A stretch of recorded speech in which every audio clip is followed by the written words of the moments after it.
My name is Wendy Chandler, and I'm 38 years old. 3 weeks before Christmas, I was standing in a hospice hallway in my scrubs when my phone buzzed with a message from my sister. "You're not welcome at Christmas. It's only for parents now." My family had voted on me the way a town votes on a zoning variance, and nobody thought I deserved so much as a phone call. I read it twice, slid the phone into my pocket, and finished my shift, because that's what nurses do. Then I drove home, sat at my little kitchen table, and smiled in a way that would have worried my sister if she'd seen it. I did not beg. I did not argue. I opened my laptop and booked a balcony suite on a luxury cruise to the Caribbean, sailing straight through Christmas Day. But the cruise isn't the story. What my family did when the photos went up, and what I learned they'd been planning behind my back for weeks. That's the part I still can't tell without my hands going still. Welcome back to Calm Drama Stories. This channel is where women finally tell the stories they carried in silence.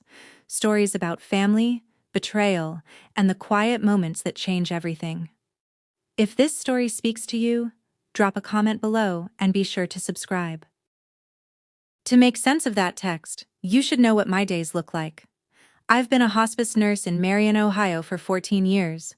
When somebody's mother is dying at 2 in the morning, I'm the one they call. I sit with families in kitchens that smell like burnt coffee and fear, and I tell them what the next few hours will hold. I'm good at it. Not because I'm soft, because I'm steady. Dying people don't need you to cry with them. They need you to stay in the room. That November, I was spending 3 afternoons a week with a patient named Ruth Hastert, 81, a retired math teacher with a tongue like a paring knife. No husband, no children, a bookshelf organized by grudge. The first week she looked me up and down and said, "You have caretaker posture. Shoulders like a coat hanger everybody uses." I liked her immediately. Ruth did crossword puzzles in ink and graded my small talk like homework. But when the room went quiet, she watched me the way teachers watch the kid who tests well and eats lunch alone. One afternoon she asked who took care of me at Christmas. I laughed and fluffed her pillow and changed the subject, which, for the record, is what caretakers do instead of answering. She let it go that day. She wouldn't always. Weeks later, in that same room, Ruth would say the one sentence that ended up saving my life. And I mean that with a nurse's precision, not a poet's. But we're not there yet. First, you need to meet my family, because you can't understand what they took from me until you see everything I'd been handing them for years. Here's the map. My mother, Margaret, is 67, widowed 6 years, and the backbone of the women's circle at First Lutheran. My brother Grant is 41, an insurance engineer in Columbus, 50 minutes away, married to Brooke, who runs the PTA like a small navy. Their kids are Ella, 12, and Sam, 9. My sister Dana is 34, lives 40 minutes off in Delaware, Ohio, and has 3 children: Ava, 8, Cole, 6, and little June, who's 3 and calls me Aunt Wendy, which I have never once corrected. And then there's the lake house. My dad built it himself on Catawba Island, an hour and a half north, back when we were kids. A low gray cottage on Lake Erie with a porch that faces the water. Every Christmas of my life happened in that house. I'm the one who kept it running.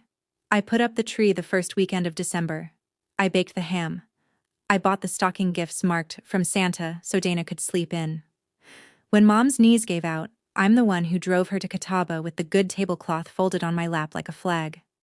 Last year's Chandler family Christmas card was a photo of the 5 grandkids on that porch. No adults. Just the kids, the lake, and the words, "The Chandler family." I remember holding that card and noticing something small and cold. I wasn't in the picture, and neither was anyone who couldn't reproduce. Nobody thought that was strange. I told myself it was sweet. That's the thing about a family like mine. The eviction doesn't start with a text. It starts with a Christmas card everyone says is adorable. I should tell you the part I don't usually tell. I got married at 29 to a good man named Aaron. From 31 to 34, we went through 3 rounds of IVF. 3 Decembers in a row, I sat in a clinic parking lot listening to a nurse, someone with my own job, my own steady voice, tell me it hadn't worked. The marriage didn't survive the 3rd one. Nobody cheated. We just ran out of language. He remarried. I hear he's happy, and most days I even mean it when I say I'm glad. What survived was a savings account I'd opened during the first round and labeled Someday. By the time the divorce was final, it held $9,400, and I couldn't touch it, and couldn't close it. It just sat there. A nursery with the lights off. And here's what I did with all that grief. Because I'm a caretaker, and we metabolize pain into chores. I became the family's fixer. Every school pickup Dana couldn't make. Every form of moms that needed a nurse's eyes. Every birthday cake. Every airport run. Every holiday hosted, wrapped, cooked, and cleaned. If I couldn't give the family children, I would pay my dues some other way. Nobody ever said that out loud. They didn't have to. I'd written the contract myself and signed it alone. But there was one more payment, bigger than all the rest, that nobody in that group chat knew about. One thing I'd been quietly doing for 6 years that made what happened next almost funny. Almost. We'll get there. First, the text. December 3rd, a Wednesday, 4:40 in the afternoon. I was in the hallway outside a patient's room charting when the group chat lit up. The chat is called Chandler Christmas with a little tree emoji, and Dana runs it the way Brooke runs the PTA. Her message was long, but it had clearly been drafted and polished, which somehow made it worse. She wrote that the lake house felt chaotic last year, that the kids' magic had to come first, and that, after talking it over, remember those words, they'd decided to try something new. Christmas at the lake house is just for the parents and kids this year. And then, in its own little bubble, the sentence I will be able to recite on my deathbed. It's only for parents now. She added a heart. She added, you understand, right? You're the cool aunt. We'll do lunch in January. Lunch. In January. 35 Christmases in that house, and I'd been rescheduled like a dental cleaning. I stood in that hallway and watched the reactions roll in. Grant gave it a thumbs up. Brooke posted a gif of Santa clapping, and my mother, whose porch lights I hang every November, whose medication list lives in my purse, said nothing. Not a word. Silence, in my family, is a vote. I typed a reply and deleted it. Typed another one, deleted that.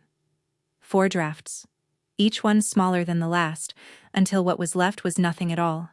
And I put the phone away and went back in to check a stranger's morphine pump. A stranger, by the way, whose family had driven 400 miles to be with her. I noticed that.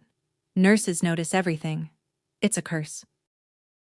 I'd love to tell you I went scorched earth that night. I didn't. I did something more embarrassing.